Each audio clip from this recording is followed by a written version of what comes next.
Hi everyone. This is the first time I'm coming to you in person, and I thought I would talk to you about logical fallacies as you go through chapter 2 in Argument as Dialogue and get ready to do the third journal entry, which is going to ask you to identify the fallacy or fallacies of which a series of statements are guilty.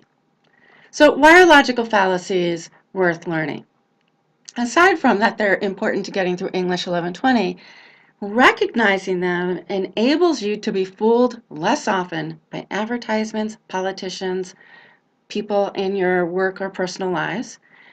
Knowing them enables you to impress others with your mastery of logic, and when you know which forms of logic are legitimate and which are not, understanding the logical fallacies will also help you persuade people more effectively. And I forgot to get the slideshow going the way I needed it to. So here we are, and ready for slide 2. Okay, why learn the names of the logical fallacies? As you go through chapter 3, you will find that many of the logical fallacies have Latin names. Well, it is very important to be able to explain in plain English why something isn't logical. But being able to both explain the logical problem and identify the name of the logical fallacy, whether it's in Latin or English, helps you articulate the specific logical problem and helps you prove that the person who has used the logical fallacy is guilty of an illegitimate persuasive strategy. So for example, there have been meetings at work here at Lakeland where I have said to somebody who is making an argument that is not helping the discussion, something along the lines of, the point you just made is a red herring, and brought the discussion back to what I consider to be the real issues at stake. So it can be very, very handy to be able to throw out the name of a logical strategy. It will get people's attention. It will make you sound like you know what you're talking about. The first logical strategy that the book covers, and that is certainly important to our work together in this class, is the ad hominem strategy. Ad hominem literally means to the man, and it is a personal attack on an opponent. Now, sometimes a personal attack is totally obvious, but sometimes it's more difficult to spot that the ad hominem strategy is at work. So consider the claim on page 47 that we cannot expect Ms. Lucas to know what it means to feel oppressed. She is the president of a large bank. Here, two assumptions are being made. The first assumption is that Ms. Lucas has no experience of oppression.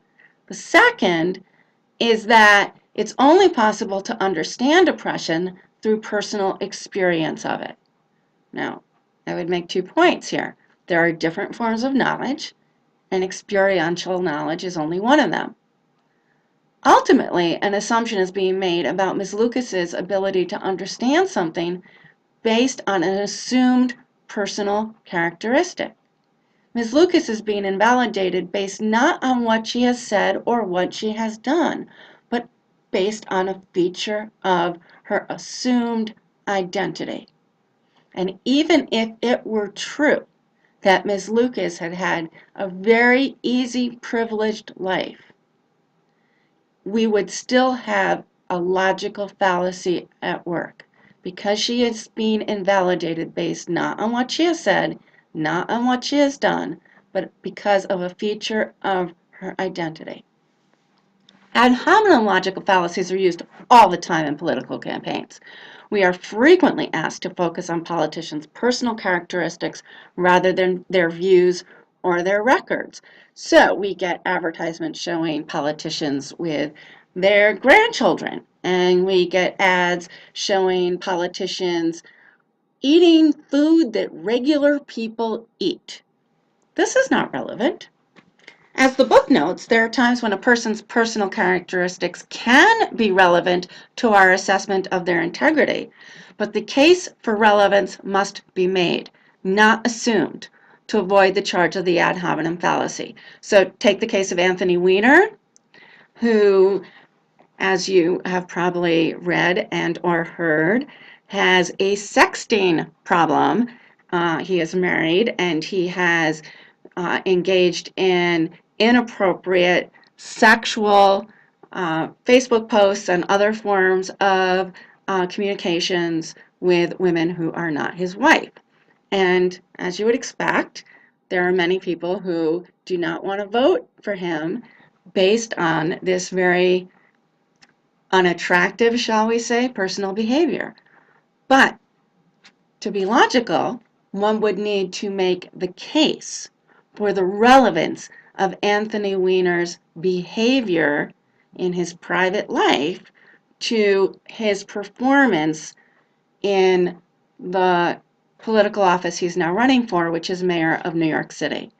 Now, that case has been made and it can be made, but one can't simply say don't vote for Anthony Weiner because he sends inappropriate sexual messages to women that are not his wife.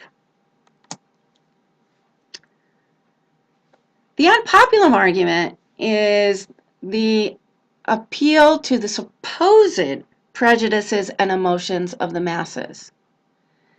Now, these arguments are used all the time. They appeal to our prejudices, which is to say they appeal to our least thoughtful, least honorable impulses. Prejudice is a judgment that is made without knowledge or information, to prejudge. But because human beings do prejudge all the time, because we all have various prejudices, politicians in particular, but also others who are trying to persuade us, often use ad populum arguments. Ad populum arguments are illegitimate because they seek to exploit human beings' basest, lowest tendencies, but they can also fail if the speaker misjudges the audience's prejudices. So imagine a speaker is assuming that everyone in his or her audience is homophobic and therefore tries to warm up the crowd by making an anti-gay joke. Well, that's going to backfire if it turns out that the people in this audience are not homophobic and in fact support gay rights, etc. And here you have a speaker having misjudged the audience's prejudices and losing them. But whether or not the speaker accurately guessed the prejudices of the audience, the argument based on an appeal to the audience's prejudices is a logical fallacy. The bandwagon fallacy is the argument that you should do or believe something to be like others. This fallacy can be very obvious peer pressure, or it can be much more subtle. So let's look at this example from the book. The majority of the American people want a constitutional amendment outlawing flag burning. Let's stipulate that this claim is accurate. Let's say a poll has been taken, and it is a fact that the majority of the American people want a constitutional amendment of this sort. Well, is a constitutional amendment a good idea because the majority wants it? On the face of it, we might say, well, in a democracy, the majority rules. However, majorities often support bad ideas. There was a time when the majority of voters in the United States supported slavery. So the legitimate argument is not that we should amend the Constitution because the majority wants to, but rather that we should amend the Constitution because of some benefit to doing so. Begging the question. This is passing off as true an assumption that requires proof. This is very common.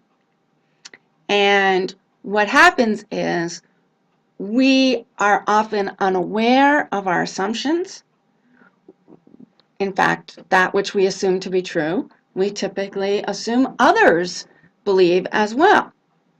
So we often make arguments that people who share our assumptions just nod at and say, yeah, sure, that I'm going for that. But those who don't share our assumptions realize that we are passing off as true the very point that needs to be proven. I see this fallacy often when students choose criminal justice topics. The argument that we should reduce crime X, let's say rape, by increasing the penalties for it, begs the question, what is the cause of crime X? We are going to spend a great deal of time analyzing the causes of problems to avoid the begging the question fallacy. If we propose solutions that have not addressed the causes of the problems that we are looking at, our arguments will be flawed.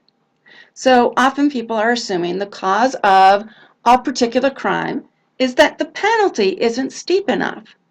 Well, you can't just assume that. You need to investigate what actually are the causes of this crime. People often do get away with begging the question because their audience shares their assumptions, but in this class, whether you agree or disagree with each other, I am going to ask you to look for the places where a question that must be addressed, a point that must be proven, has been passed off as true without careful discussion and proof. Circular reasoning. Here the conclusion is hidden in the premise. We tend to be impressed by those who sound articulate, but sounding fluent and making sense are not the same thing. So before you sit there nodding when someone speaks or writes with confidence and a good vocabulary, you want to look closely at what the words actually mean and communicate. The false analogy. Well, before you can have a false analogy, you first need to have an analogy of some sort. An analogy is a type of comparison. Technically, it looks like this. A is to B as C is to D. We could say short is to tall, as small is to large. Analogies can be very useful argumentative tools. You can use a comparison like this to help explain something unfamiliar to your audience by comparing it to something with which they are familiar. And you can point out that if they agree with you on issue A, and issue A is analogous to issue B, then logically they should agree with you on issue B. Analogies become false, and thus logical fallacies, only when the items being compared are not truly comparable.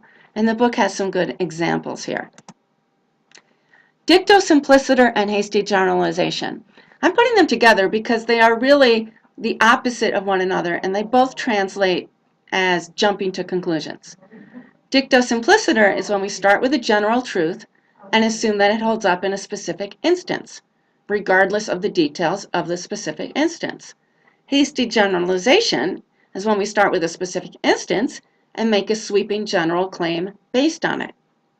These are two of the easiest logical fallacies to recognize, but it is worth being able to distinguish between them, because if you point out the writer or speaker is jumping to conclusions with too little evidence, however, let me go back. If you point out that the writer or speaker is jumping to conclusions with too little evidence, you will be right in both the cases of dicto simpliciter and cases of hasty generalization. But you will be able to explain the specific problem better if you can identify whether the argument started with a general truth and assumed it held up in a specific instance, or if the argument started with a specific instance and then went to a sweeping general claim. Let me just say here that the strongest arguments avoid sweeping general claims as much as possible. Always, never. These are words to avoid.